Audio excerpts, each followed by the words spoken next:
21st September, 1945. That was the night when I died, in a dark corner of the station, hungry and thirsty. People passing by say, "These stray boys, they just come here to die." A ticket collector arrives. He searches Seita's body. From Seita's pocket, he finds an old, rusted Sakuma Drops's candy tin. He thinks it's worthless and throws it into the darkness of the night. The tin falls, and its lid opens, and some white pieces tumble out. They are bones, and just then, fireflies begin to emerge from there. A red light appears, and Seita's spirit meets his little sister Setsuko.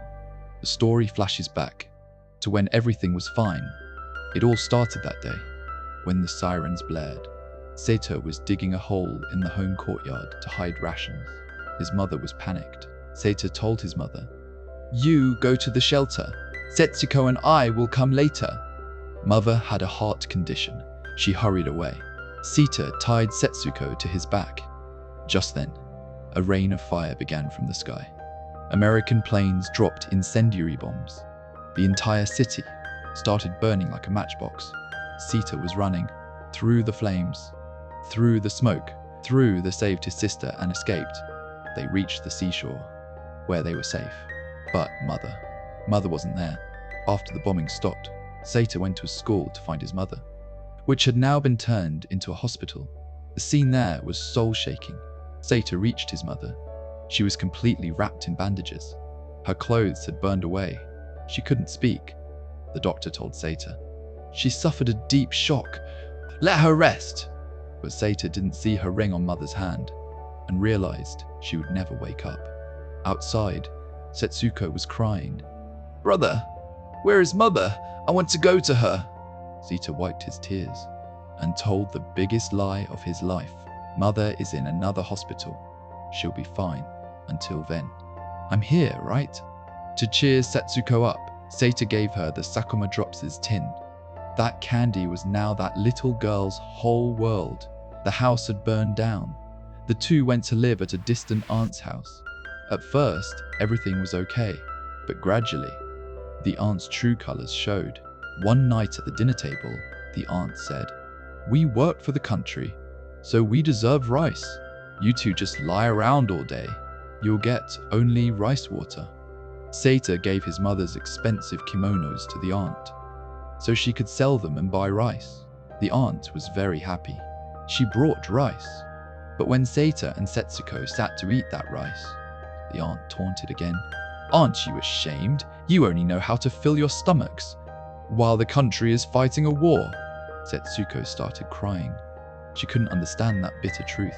That day, Seita's pride won, and wisdom lost. He decided he wouldn't tolerate the aunt's taunts. He held Setsuko's hand, left the house. They started living near a nearby lake, in an abandoned bomb shelter. The first night, there was very beautiful. Seita caught lots of fireflies and released them inside the mosquito net. Setsuko asked, "Brother, this light is so lovely, isn't it?" The next morning, when Seita woke up, he saw Setsuko digging a small hole in the ground. She was burying the dead fireflies. Seita asked, "What are you doing?" Setsuko gave the answer that broke Seita completely. "Aunt told me that Mother is dead. She's in a grave too, right?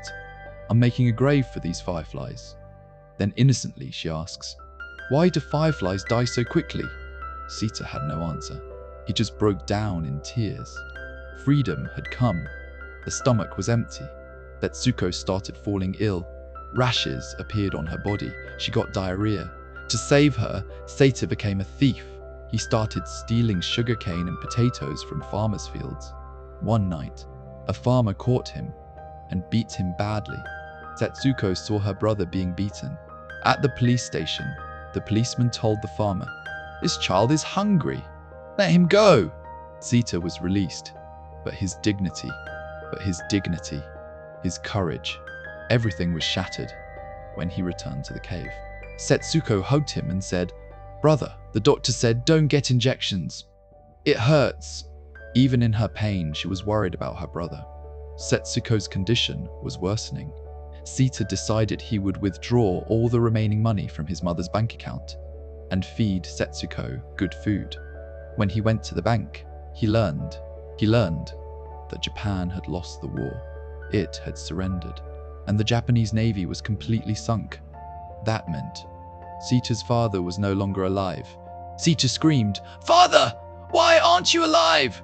His last hope, that father would come and fix everything. That too was gone.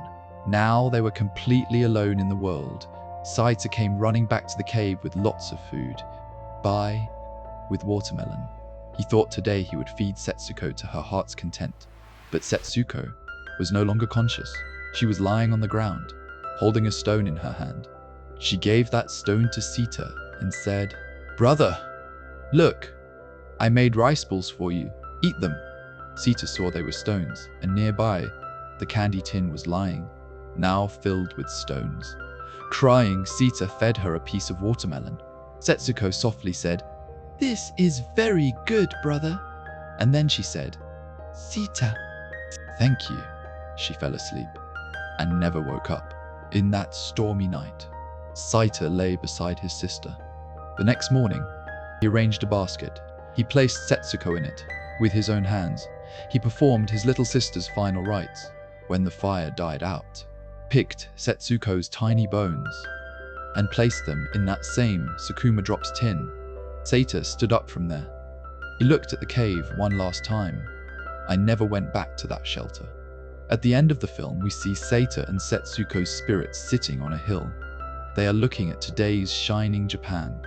Perhaps they are looking at us and asking, has the world changed now, or is there still some Setsuko somewhere in the darkness? Asking fireflies why they die so quickly